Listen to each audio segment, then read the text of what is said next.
Let's mic, देश का मिजाज, नॉर्थ।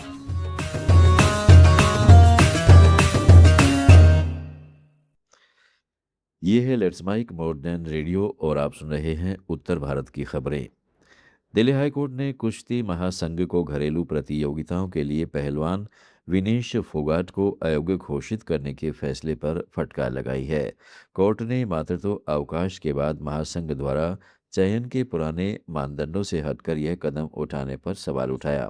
उसने केंद्र सरकार से यह सुनिश्चित करने को कहा है कि मातृत्व अवकाश से वापसी कर रही फोगाट को आगामी एशियाई खेलों की चयन प्रक्रिया में भाग लेने की अनुमति दी जाए। कोर्ट ने कहा है कि देश में मातृत्व का सम्मान किया जाता है, महासंघ को बदलने की भावना से कदम नहीं उठाना चाहिए। फोगाट उन महिला पहलवानों में शामिल है जिन्होंने 2023 में WFI के तत्कालीन अध्यक्ष ब्रजभूषण शरण सिंह द्वारा कथित यौन उत्पीड़न के खिलाफ विरोध प्रदर्शन का नेतृत्व किया था। दिल्ली के मंत्री कपिल मिश्रा ने आज बकरीद पर्व के लिए राज्य सरकार की गाइडलाइंस जारी की। उन्होंने बताया कि बकरीद पर गोवंश, गाय, बछड़ा, ऊंट व अन्य प्रतिबंधित जानवरों की कुर्बानी पूरी तरह गैरकानूनी है। ऐसा करने वालों पर आपराधिक मुकदमा दर्ज किया जाएगा। सार्वजनिक स्थलों, गली, सड़क पर कुर्बानी की अनुमति नहीं है। ऐसा करने वालों पर भी कानूनी कार्रवाई की जाएगी। कुर्बानी सिर्फ वैध स्थलों पर ही की जा सकती है। जो मैं आपके सामने रख रहा हूं, बकरीद के त्योहार के अवसर पर दिल्ली में गौवंश, गाय, बछड़ा तथा ऊंट व अन्य प्रतिबंधित जानवरों की कुर्बानी पूरी तरह से गैरकानूनी है और ऐसा करने पर या ऐसा करने की कोशिश करने पर आपराधिक मामला दर्ज किया जाएगा, कानूनी कार्रवाई की जाएगी। वहीं उत्तर प्रदेश के सिया नेता मौलाना फैज अब्बास ने लखनऊ में कहा, बकरीद के दिन कुर्बानी करनी चाहिए। हमारे देश के संविधान में जिन जानवरों की कुर्बानी करने की अनुमति दी गई है उनकी ही कुर्बानी करनी चाहिए। हमें गाय की तरफ नजरें उठाकर भी नहीं देखना चाहिए क्योंकि हिंदू भाई उसकी पूजा करते हैं। कोई व्यक्ति गाय की कुर्बानी देता है तो इस्लाम के खिलाफ काम करेगा। इस्लाम में दूसरे धर्मों के सम्मान की बात कही गई है। मुस्तकिल कहना है और हर साल हम ये कहते हैं, आम जनता से ये बात कहते हैं, तमाम मुसलमानों से ये बात कहते हैं कि ईद के दिन जो आपके यहाँ कुर्बानी होना चाहिए, ये नहीं है किस जानवर की हो, बकरी की हो, बकरे की हो, भेड़ की हो, दुम्बे की हो, किसकी हो, ये नहीं बहस है। बहस है कुर्बानी होना चाहिए।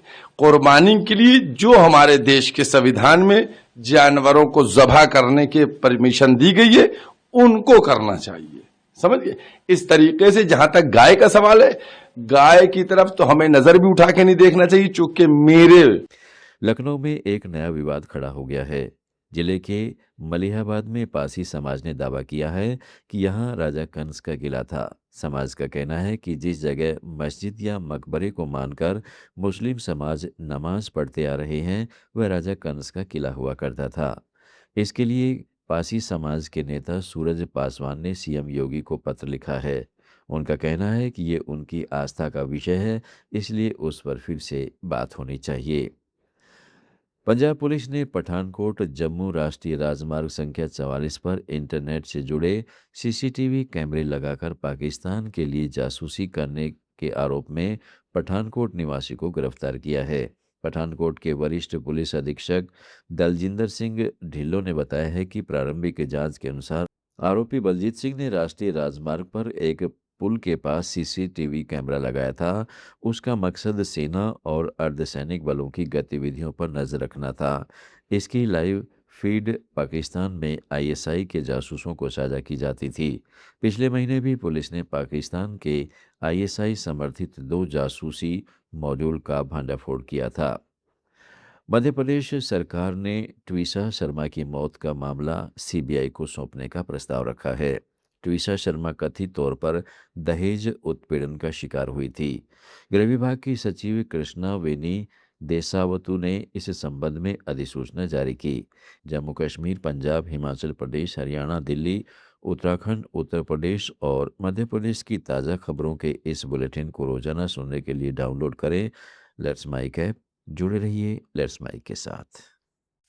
आप सुन रहे थे let's mic more than radio. Follow कीजिए हमें हमारे सोशल मीडिया प्लेटफॉर्म्स पर।